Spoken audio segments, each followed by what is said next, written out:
desse 19 de outubro de 2021 para o 96º episódio do podcast Dev Pro. Faltam apenas 4 agora, 4 para chegarmos ao 100º, onde estamos aí preparando uma surpresa aí pro 100º. Não vou nem dizer que é uma surpresa bacana, só vou dizer que é uma surpresa, tá bom? Para o 100º episódio. E hoje nós vamos tocar em um assunto que foi motivada por uma pergunta que foi feita aqui no Story. Eu dei mole, não peguei o nome da pessoa que postou a pergunta. Eu dei esse mole, me perdoe, depois me manda aí no Story de novo, a gente faz uma menção aí. Mas uma pergunta que foi feita no Story, um pedido aqui de episódio. E muito obrigado, inclusive mandem mais pedidos como esse pra gente saber o que você tá querendo que a gente fale. E a pergunta foi o seguinte: que tipo de aplicação é possível fazer com Django? É isso que nós vamos tratar aqui hoje nesse 96º episódio. Moacir, bom dia, meu querido.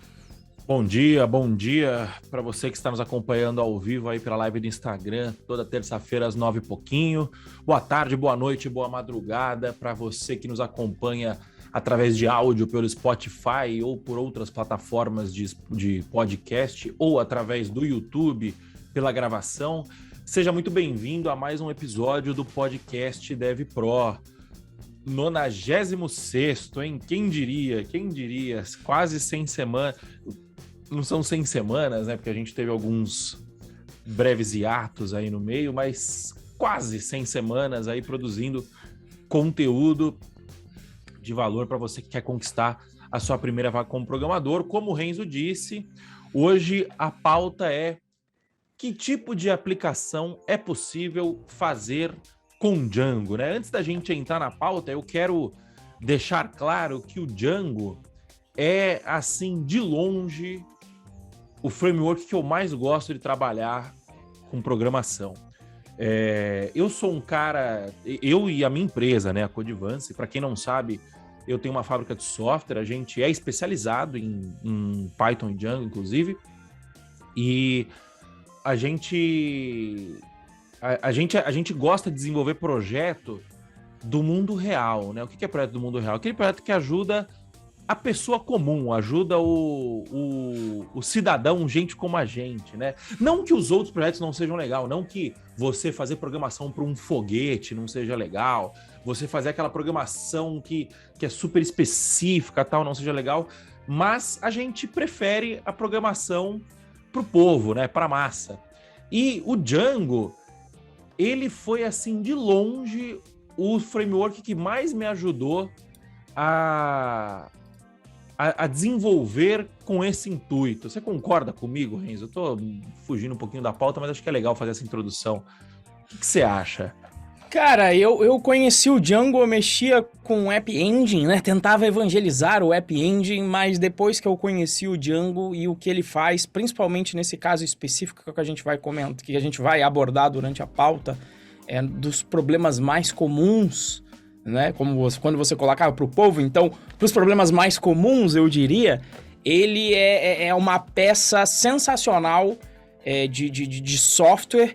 E o mais curioso é você ter uma peça de software com tanta qualidade, iniciado de maneira voluntária, mantido de maneira voluntária, apesar de agora você já ter até uma fundação em torno do Django financiada por esse projeto. Então é um projeto de qualidade excelente e que por isso que a gente indica para todo mundo que está começando. Sim, tá? mas vamos voltar para a pauta. Sensacional, isso. Vamos voltar para a pauta. Explica para a gente, antes da gente falar sobre, já deu uma breve introdução aí, né? O que é o Django, Renzo? Então vamos lá. O Django é um framework web full stack escrito em Python. Vamos traduzir aqui, né? Primeiro, o que é framework? Framework é uma ferramenta, tá? É um conjunto de passos claros para você resolver um determinado problema. E o Django, ele é escrito na linguagem Python, uma linguagem que pelo menos a que eu conheço, mais fácil de aprender, e eu conheço algumas linguagens. O design dela foi iniciado, o criador Guido von Holst, ele dava aula.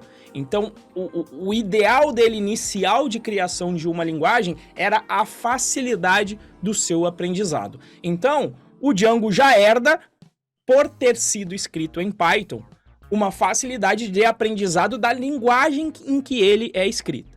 Tá?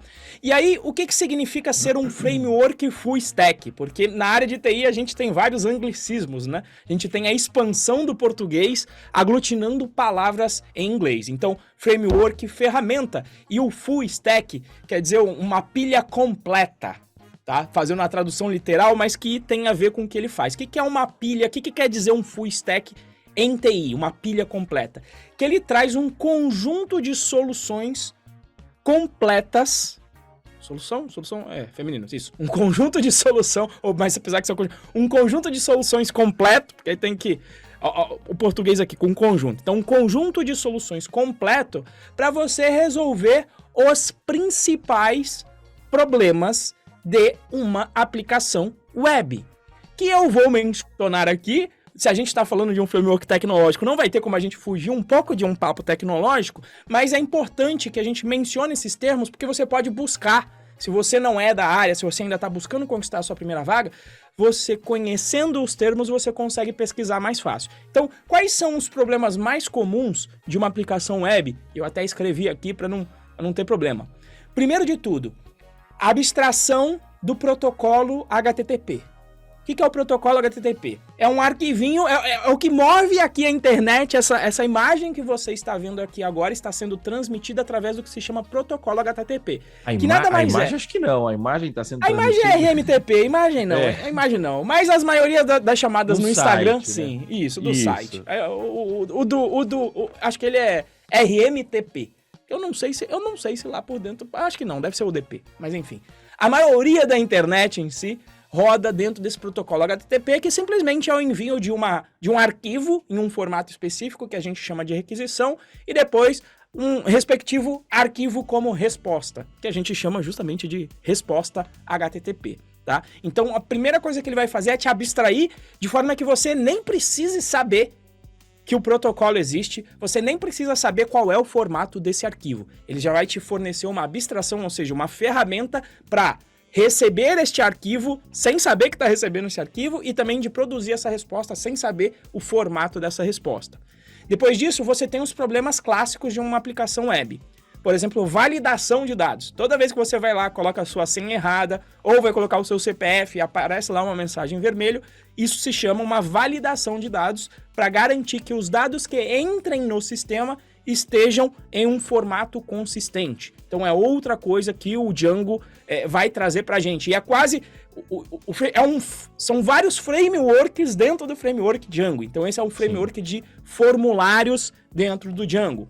Depois que você recebe esses dados, normalmente uma aplicação web vai fazer conexão com o que a gente chama de base de dados ou de banco de dados. E aí o Django, de novo, vem com o seu framework, que é um ORM, Object Relational Mapper, ou seja, um mapeador objeto relacional, onde vai conseguir transformar os seus objetos da linguagem Python nos formatos específicos de vários bancos de dados relacionais, que são os mais utilizados na web atualmente. Então, também vai abstrair essa camada de interação com o banco de dados.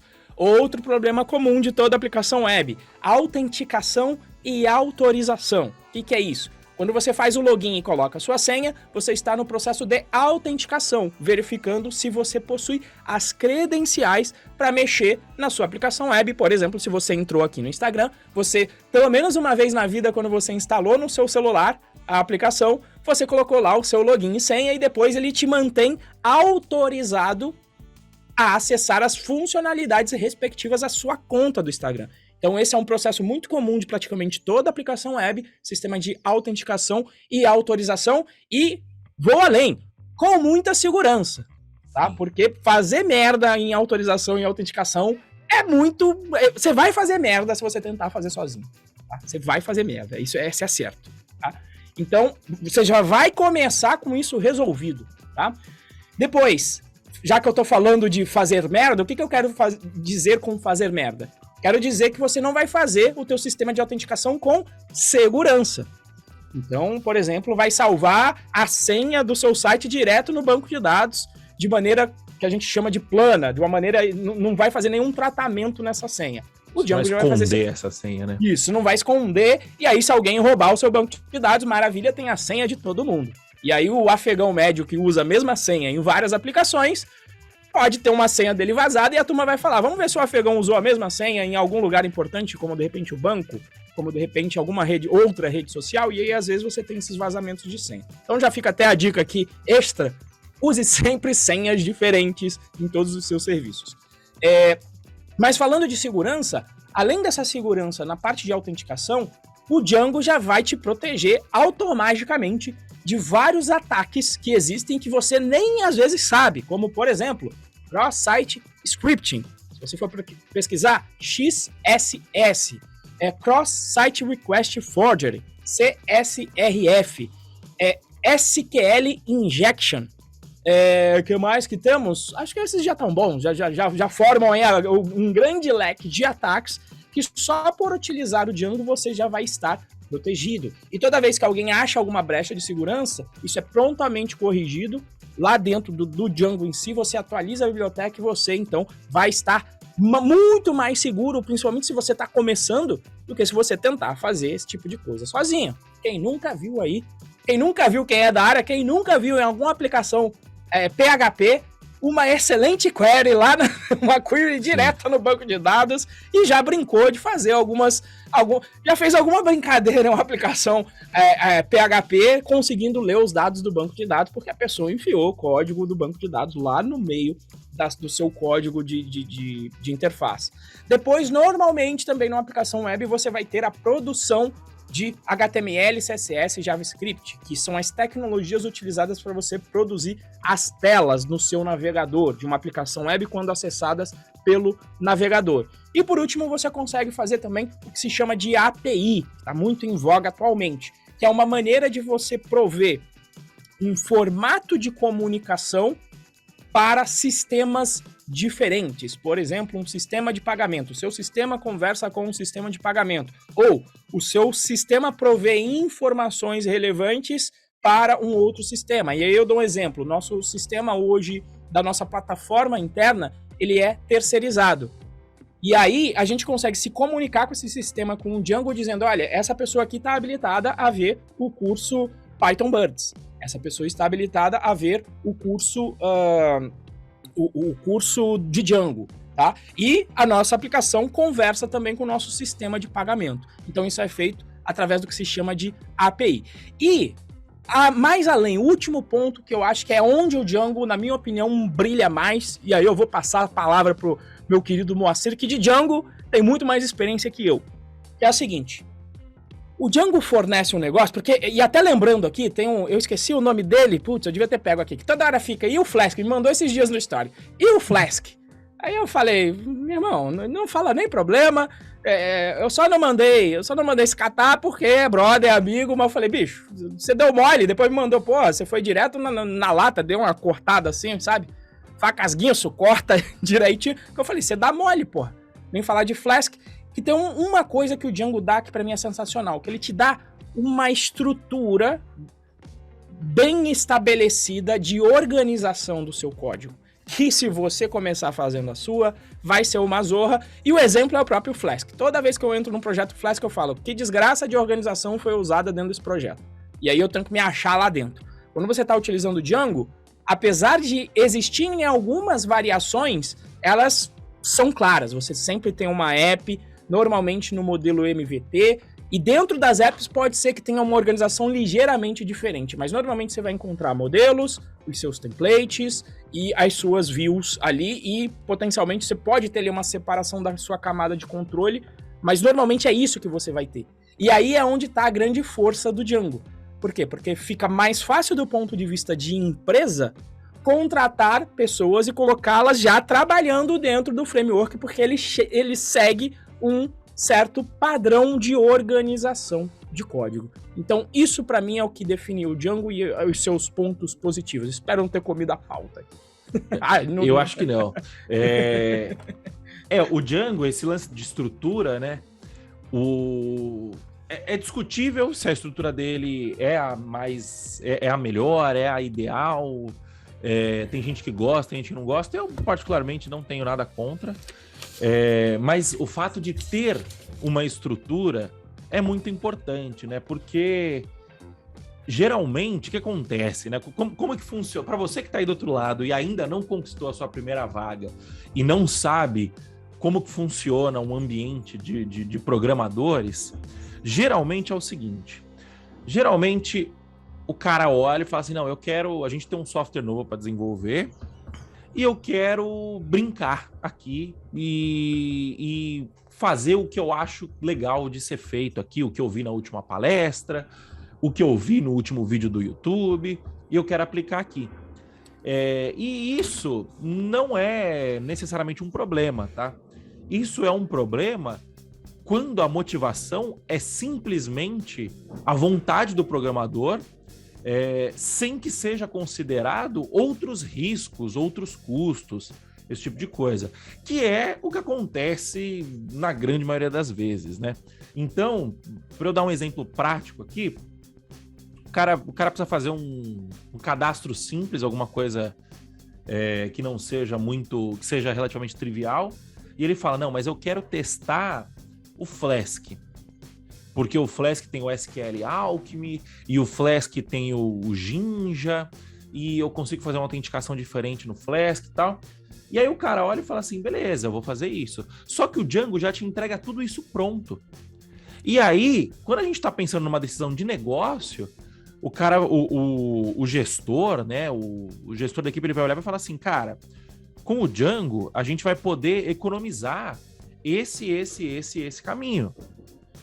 Com o Flask, a gente vai precisar refazer muita coisa. Quando que faz sentido você refazer alguma coisa? Quando você ainda não... quando aquilo que está pronto não te atende. Então, por que a gente fala de problemas triviais, problemas Isso comuns? Até do ponto de vista de negócio, né, moça? Você no seu hobby fazer isso, beleza. Agora, no projeto real que tem prazo, etc, né? A gente tem vários amigos que têm alguns projetos pessoais, que ganham dinheiro com esses projetos pessoais, inclusive, mas que usam esses projetos pessoais para fazer laboratório. Por quê? Porque o objetivo do projeto pessoal não é necessariamente ganhar dinheiro, mas sim servir como laboratório para poder fazer novos testes. E tá tudo bem com isso, né? Você tem que... A única questão é esse desalinhamento entre os interesses da empresa e os seus interesses pessoais como programador. E quando você está trabalhando para uma empresa, os interesses da empresa têm que vir acima, porque a empresa está te pagando para isso, né? Então, o Django, ele é muito bom para isso. Por quê? Porque o Django, ele te permite colocar no ar sistemas robustos com estruturas pré-prontas, estruturas definidas, né? Um framework. A tradução de framework é moldura. Ou seja, uma das traduções, né, é moldura. Então, por que moldura? Porque você vai desenvolver forma, moldura, né? Você vai criar algo utilizando utilizando o framework como uma moldura para o que você está fazendo, como uma forma para o que você está fazendo. Isso significa que facilita o trabalho, padroniza o trabalho, principalmente padroniza o trabalho. Quando você está trabalhando com um framework, deixa eu ver se eu não vou queimar a pauta aqui se eu estiver falando disso. Não, vai não, eu já vi. Vai? Acho que eu vou. Mas quando você está trabalhando com um framework, seja o Django, seja qualquer outro, né? Isso ajuda, inclusive, a equipe desenvolver melhor. Por quê? Porque você vai conseguir ter mais gente, vai ficar mais fácil para você achar programador. Porque uma coisa é o cara chegar numa equipe, já aconteceu isso. Eu entrei numa empresa uma vez, o cara tinha uma estrutura própria, que ele tinha usado... Eu já fui esse cara. Ele tinha usado BDD, não era BDD, era uma estrutura, era uma arquitetura de projeto do Uncle Bob, que é muito legal até a página 2, tá ligado? Até colocar no mundo real. Exato. Então, assim, o cara tinha... Resumindo aqui, né? O cara tinha feito uma estrutura baseada num autor de padrões de projeto, que ele é muito bom conceitualmente, Mas quando você traz para a prática, você tem que fazer algumas adaptações. Eu acho que é um Clean Architecture, o Alisson mandou aqui no chat. Eu acho que era isso, eu acho que era Clean Architecture. E isso, e aí era muito trabalhoso, muito burocrático para desenvolver, e principalmente você precisar, para você conseguir entrar no time e começar a produzir código de fato, você precisava primeiro aprender a estrutura da empresa, que era uma estrutura que beleza, era baseada no Clean Architecture, mas não era, sabe? Porque aí é um negócio muito abstrato. Então, quando você interpreta, cada um interpreta de um jeito. Enfim, a estrutura do projeto, ela traz esse benefício de você poder entrar e falar assim, opa, isso aqui é Django. Então, eu sei que eu entendendo o modelo de negócio da empresa, e já sabendo de cabeça como que é a estrutura do Django, eu já consigo fazer um mapeamento na minha cabeça tranquilo, você entendeu? Eu já sei que o dado, a autenticação vai estar no modelo user, eu já sei que eu vou ter uma API, uma app que vai, muito provavelmente, né, uma app que vai abarcar o core do sistema, que é o que aquilo faz. Então, todos esses são padrões que te ajudam, né? Esse é a grande vantagem, na minha opinião, de você utilizar um framework, né? Mas eu já estou começando a comer um pouquinho a pauta, então antes de eu tirar a pauta do Renzo, eu vou fazer o nosso breve intervalo comercial. Primeiro de tudo, se você estiver ouvindo ao vivo aqui na live, no Instagram, hoje à noite, no dia 19 de outubro, a partir das 20, vai acontecer a segunda aula da Jornada Rumo à Primeira Vaga, né? O que é a Jornada Rumo à Primeira Vaga? É um evento onde o Renzo está te mostrando o caminho claro e simples para você conquistar a sua primeira vaga como programador em menos de um ano. Simples assim, essa é a promessa. Mais claro que isso, impossível. Então, se você ainda não participou, você ainda não se inscreveu, acesse rumoaprimeiravaga.com.br e assista. E detalhe, esse episódio ele vai ao ar na quinta-feira, 21 de outubro. Então, se você estiver ouvindo na quinta-feira, 21 de outubro, ou na sexta, ou no sábado, ou no domingo, vai dar tempo de você fazer a jornada completa, assistir todas as aulas. As aulas ficam gravadas, então... até domingo. Até domingo, dia 24 de outubro de 2021. Então, se você estiver assistindo entre o dia 19 de outubro e 24 de outubro, acesse rumoaprimeiravaga.com.br, cadastre o seu e-mail e assista, porque com certeza é um conteúdo que eu nunca vi sendo ensinado em outros locais na internet. É um conteúdo de muito valor. Muita gente fala sobre o técnico, programação. Isso é importante, mas a gente precisa ensinar também o caminho das pedras, né? Porque a faculdade não te prepara para o mercado de trabalho no sentido de ela não vai te ensinar como conquistar a sua primeira vaga. E a grande maioria dos tutoriais que existem aí pelo YouTube dificilmente vão te ensinar isso também, tá? Então a gente sentiu essa lacuna aí e resolvemos fazer esse evento para poder te ajudar a conquistar a sua primeira vaga em menos de um ano. E coincidentemente, hein, Moacir? Hoje, para você que tá assistindo aqui ao vivo na terça-feira, coincidentemente...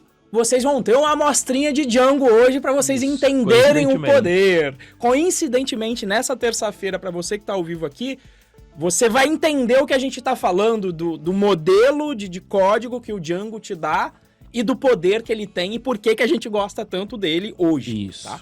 Isso. Então, se você não assistiu ainda, se você não assistiu a primeira aula, dá tempo de assistir a primeira aula ainda hoje e pegar a segunda aula ao vivo.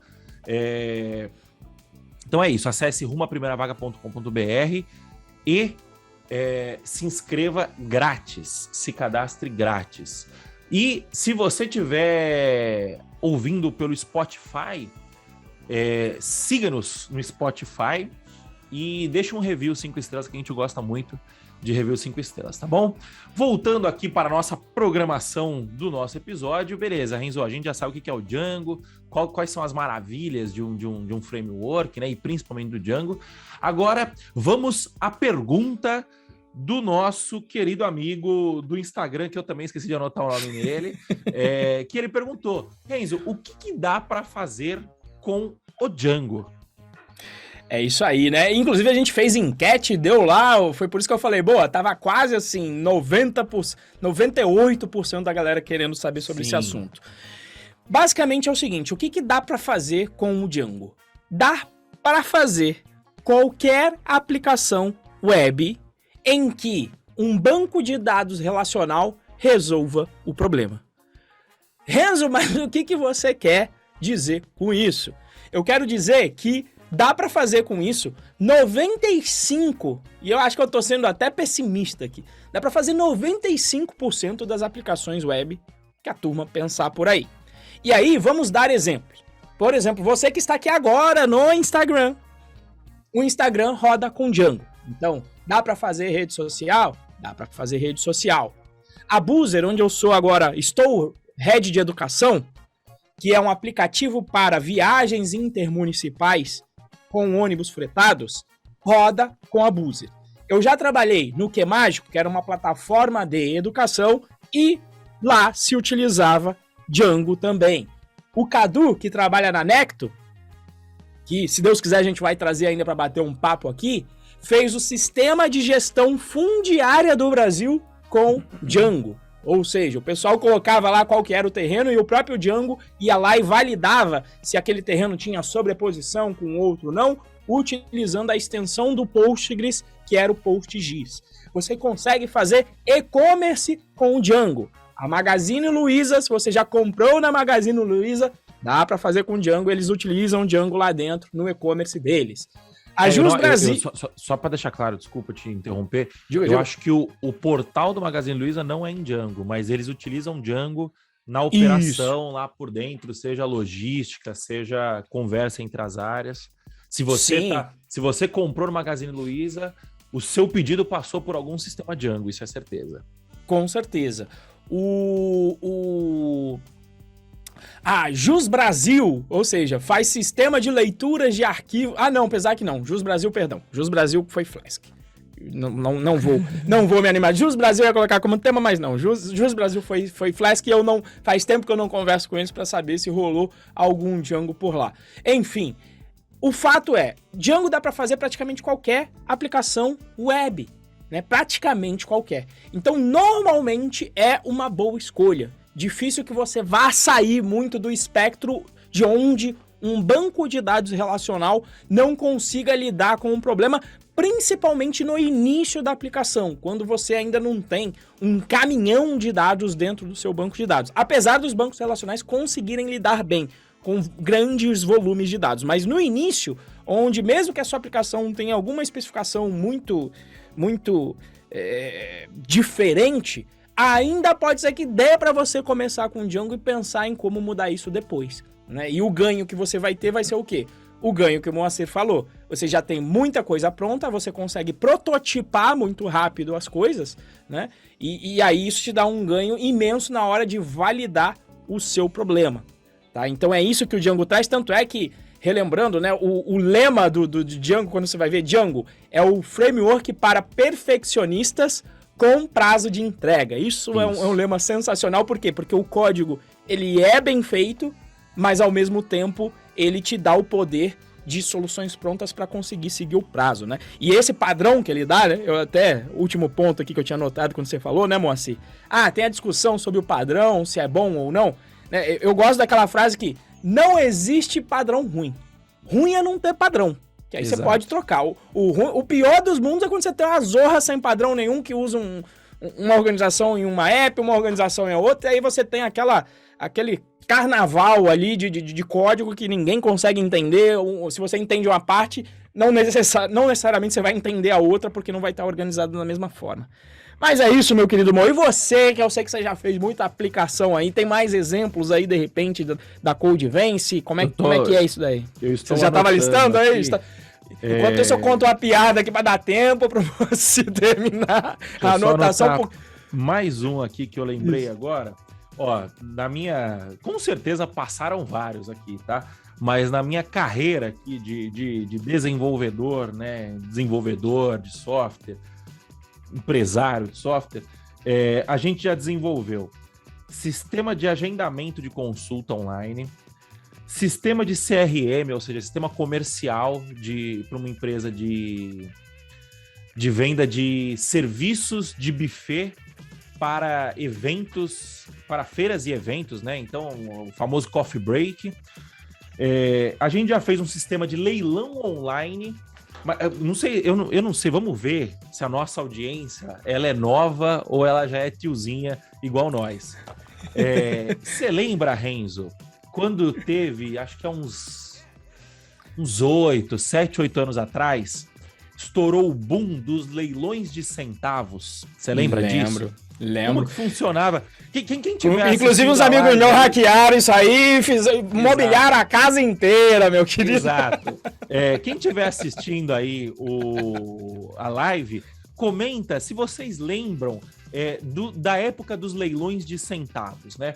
O que era para quem não lembra, o que era o leilão de centavo? O leilão de centavo era o seguinte: você entrava num site e você comprava lances, né? Então você podia comprar, sei lá, 100 lances por R$100 ou 1.000 lances por R$1.000, alguma coisa assim.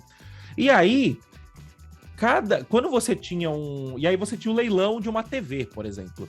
E o leilão dessa TV, cada lance que você dava, o preço aumentava 1 centavo. Então, vamos supor que a TV começasse custando R$1. Aí o cara ia dar um lance e falava assim, não, eu pago 1 e 1. Aí vinha um outro e falava assim, não, eu pago 1 e 2. Aí vinha o outro e falava, não, eu pago 1 e 3. E cada lance desse consumia o seu pacote de lances, era isso? Isso, cada lance consumia o seu pacote de lances e também cada lance zerava um contador. Era um contador de uns 20 segundos, mais ou menos. Então, o lance que ficasse 20 segundos ou mais, levava. Então, a gente está falando de uma arquitetura completamente... Tempo real, aí. Tempo real, né? E aí você olha e fala assim, mas o Django é só para fazer aquelas tabelinhas, tal, não sei o quê.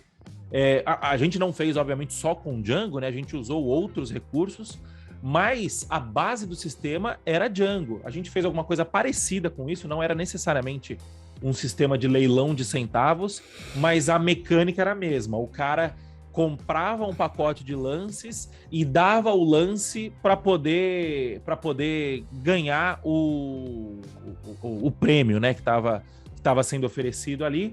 E o último lance que ficasse 20 segundos ou mais levava esse prêmio. E, cara, fizemos testes, o software acabou não indo para frente por motivos comerciais, né? Não foi por motivos tecnológicos.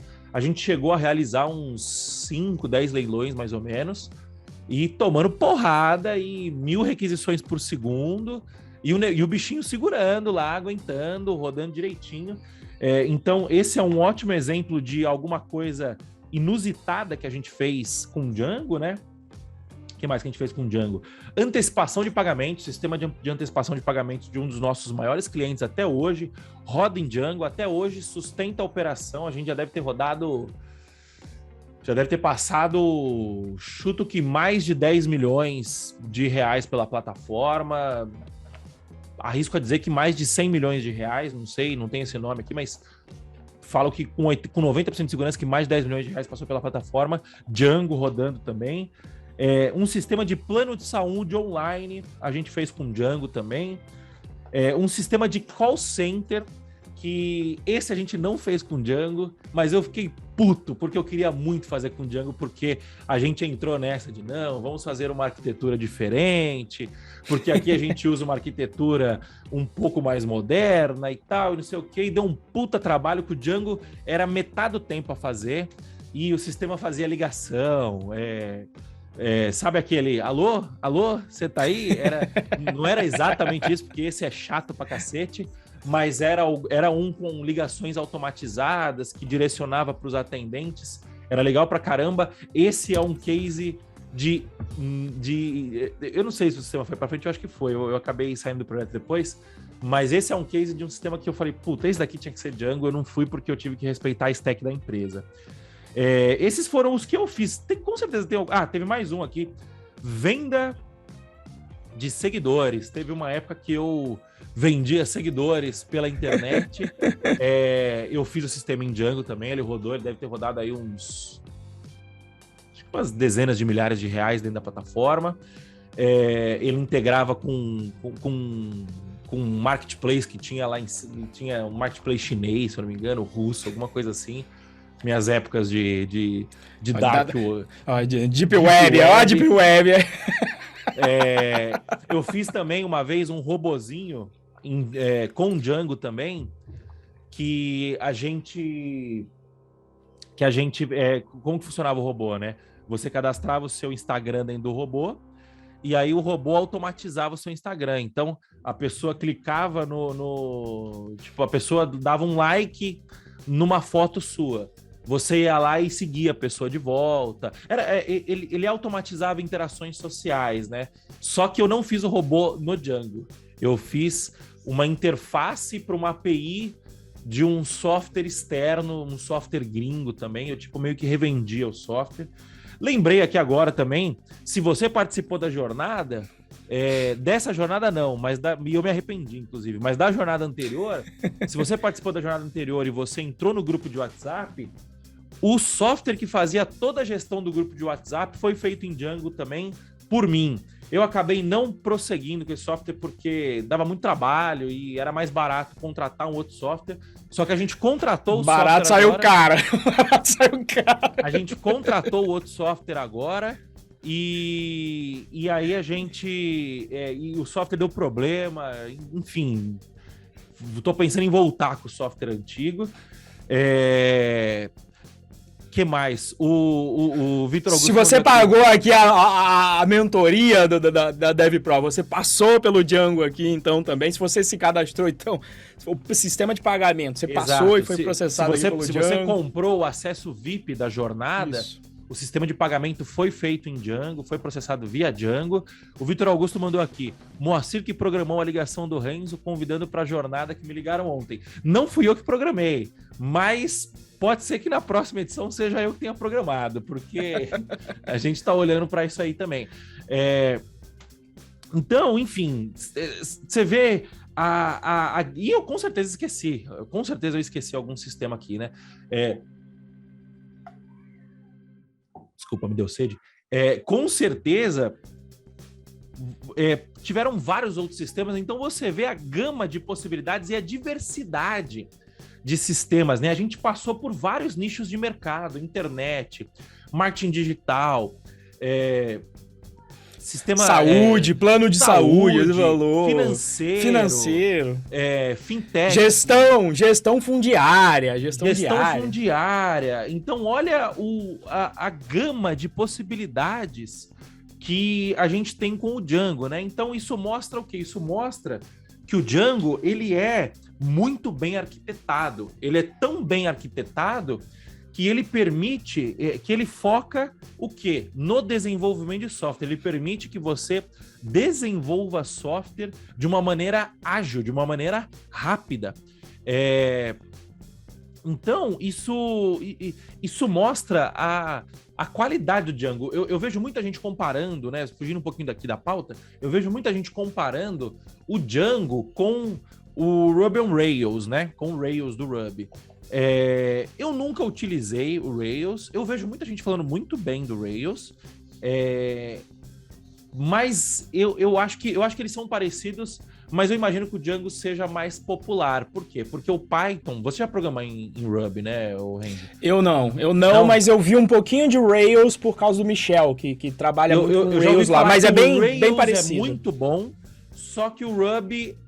O Python é mais fácil de aprender do que o Ruby. Essa foi a impressão que eu tive quando eu mexi. Então, você vê que tem outros frameworks que no PHP tem o Laravel também, que eu já vi muita gente falando bem, mas todas as experiências que eu tive, o Django, ele foi o que quando você ganha uma proficiência que é relativamente rápido de ganhar, tipo assim, 6 meses afundado na plataforma, 1 aninho afundado na plataforma, você ganha uma puta experiência em Django, e aí ele te traz os 2 benefícios que eu acho maravilhosos, que é o primeiro, o fato dele, da arquitetura dele te permitir essa diversidade de desenvolvimento de software, e segundo, que o caminho para você customizar alguma coisa é muito fácil. Então, tipo assim, puta, a requisição HTTP não tá funcionando. Cara, quando você abre o capô do Django e você começa a olhar ali por baixo como as coisas são feitas, é muito fácil personalizar o nível além ali, né? Eu lembro que no Django 1.1 ou 1.3, eu acho que era isso, se eu não me engano, deve fazer uns 10 anos isso. Na época que estava começando esse lance de API, REST, JSON e tal, o Django não servia JSON, né? E aí a gente precisava hackear o HTTP response do Django para poder servir um JSON response, né? Então, o que isso significa?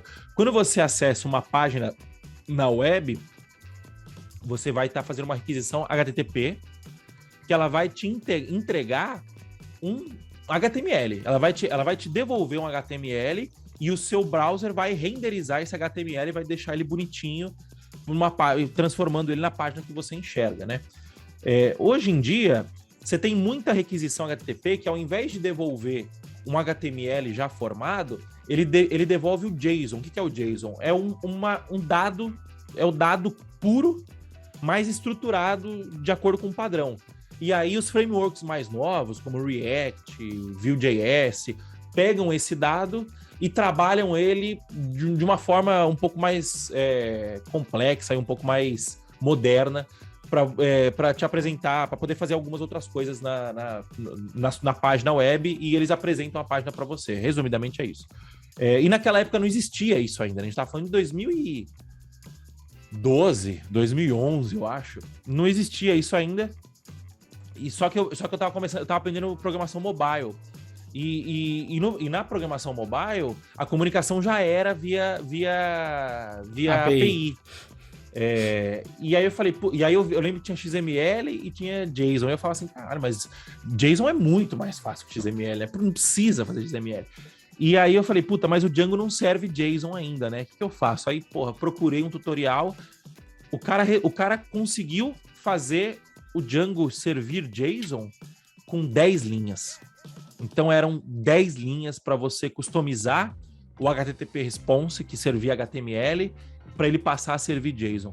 Isso em 2012, isso há 10 anos atrás. O Django, eu tô falando da versão 1.3, 1.2, provavelmente. O Django tá na versão 3.3 já, né? 3.2. Cara, eu acho que 3.3, sendo que na versão 1, né, foi até a 11. Então, pensa aí, se o Moacir tá falando da 1.3, a gente andou mais 8 versões até a 1.11, a gente passou pela 2. Que eu acho que foi até 2.3 alguma coisa, e a gente já tá na 3. sei lá, 3 por aí. 3.3, então, assim, 3.4. Então a gente tá falando 10 anos. São 10 anos, 10 anos, né? E há 10 anos atrás, a gente já sentia, eu aprendi Django com o Luciano Ramalho, inclusive. A gente já entendia o quão poderoso era o Django, né? E eu lembro que durante a minha carreira, né, fazendo um momento desabafo aqui, chegou uma época lá para 2016, 17, que eu falei assim, caralho, ninguém mais tá usando Django, né, mano? Eu chegava nas startups, os caras estavam usando tudo Node, fazendo SPA, né? SPA é Single Page Application, então, ou seja, um JavaScript todo moderno no browser e tal. E eu entrei numa crise de identidade, né? Eu falei, putz, vou virar o full stack agora, vou aprender front-end. Vou ter que aprender JavaScript. Aí eu olhava o Node e eu falava assim, tá, beleza, eu entendi, é um paradigma diferente, mas não precisa disso. Eu pensava comigo, mas não precisa. E eu falava, mas o Django é mais fácil de fazer, né? E aí, graças a Deus, conheci o Henrique Bastos no fim de 2017. na Python Brasil, acho que foi a Python Brasil. O Renzo teve nessa Python Brasil, mas a gente não conversou nessa Python Brasil. Eu conheci o Renzo depois em 2018, na Python Sudeste 2018, que foi aqui em São Paulo. Mas aí eu conheci o Henrique Bastos no Welcome to the Django em 2017. Eu ainda virei pro Henrique e falei assim, porra, Henrique, eu já conheço o Django, né, cara? Trabalho com o Django faz 6, 7 anos e tal. Ele falou, não, vem pra cá, né? Você vai ver que a parada é a rede e tal. E o curso vai ter alguma coisinha, com certeza, que você vai ajudar, você vai extrair, né? E aí eu voltei com a orientação do Henrique na época, né? Eu entendi que eu conseguia... Que o Django era muito poderoso.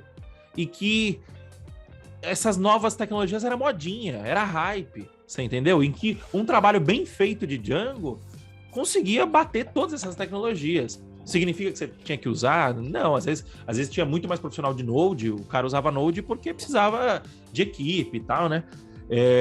Mas enfim, eu lembro que eu passei por essa crise e hoje eu tenho plena convicção de afirmar que o Django continua resolvendo esses 95% aí esses 95% dos problemas que o Renzo elencou, né? E pra gente finalizar aqui, Renzo, beleza. E os outros 5%? O que o Django não resolve, na sua opinião? Bem. É isso aí, cara. Pra mim, o Django não resolve bem justamente os problemas em que você não pode utilizar um banco de dados relacional. Que são problemas normalmente bem específicos, né? Normalmente porque tem alguma natureza muito específica que faz com que a pessoa não possa utilizar um banco de dados relacional. Um exemplo, tem uma aplicação que se chama RunACamb, que para quem é da área é parecido com o New Relic, que ele serve para quê? Para monitorar o tempo de requisição. Esse tipo de aplicação, ela precisa muitas vezes, se você for utilizar um banco de dados relacional, você vai receber muitos dados, porque imagina você pegando, sei lá, requisições da própria Buser, que chega a ter dia de 50 mil usuários pendurados. É requisição para um caceta. Vai ser muito dado chegando. E quando você está no RunACamb, você quer saber informações do seguinte: qual é a média de tempo de uma requisição? Qual é o percentil de tempo que demora para a resposta de uma página? Quando você está fazendo esse tipo de análise, você quer fazer uma análise de compilar todos os dados de um determinado tipo. E esse tipo de operação em um banco relacional para muitos dados, ele é complexo ele é difícil de fazer. Apesar de ser possível, para poucos você faz, mas para muitos, ele é ruim de fazer. E aí você precisa pegar um outro paradigma de banco de dados, que normalmente se diz de banco de dados colunar, que consegue resolver bem esse problema. E aí o framework de comunicação de banco de dados do Django, ele é feito pro relacional. Esses outros bancos, eles mudam o paradigma de tratamento e acesso ao dado. E aí o Django não cabe bem. Então, um RunACamb da vida, que precisa de um banco de dados colunar, algo que precise de um MongoDB da vida, que vai ter algum problema específico em que você precisa ter um dado mais desestruturado. Por exemplo, na Prices, o Yuri usou bastante isso, porque os modelos de busca... A Prices era uma empresa em que você conseguia colocar os seus dados do seu perfil de celular, de uso de celular, de plano de telefonia móvel, e ele te indicava qual era o melhor plano. E isso fazer em um banco de dados colunar, a estrutura era super complicado na época, né? Agora tá mais simples escolher plano, mas naquela época tinha quanto tempo você costuma ligar, você liga muito para familiares, as perguntas para você conseguir chegar no melhor plano, elas eram super complexas. E na hora de fazer essa junção de muitos dados também é algo que o banco de dados relacional ele não é bom. Se você tiver que juntar muitos dados diferentes de várias tabelas distintas, o banco de dados relacional ele não vai escalar bacana. Isso já é um problema que um MongoDB da vida resolveu lá pra gente e resolveu muito bem. E aí, o Django também não conversa com esse tipo de banco de dados. Tem até algumas tentativas dessa conversa, mas você acaba perdendo o poder do Django, que já tá tudo pronto. Se você vai escrever com outro banco de dados, você vai ter que reescrever uma porrada de coisa também aí no meio.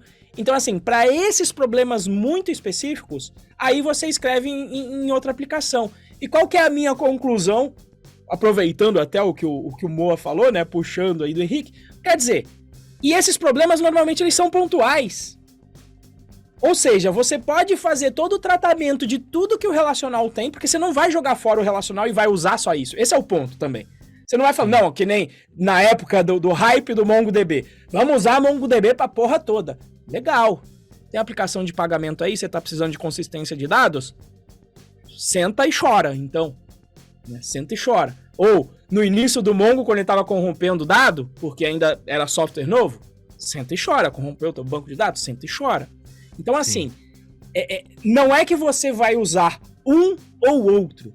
Numa aplicação complexa, você vai usar várias dessas soluções. Então, você pode fazer a parte que você vai ter o ganho do Django com a parte relacional e um projeto específico você pode escrever em outra linguagem, que era o caso da Prices, que só a busca dela era feita em separado nesse MongoDB, só a avaliação do seu plano.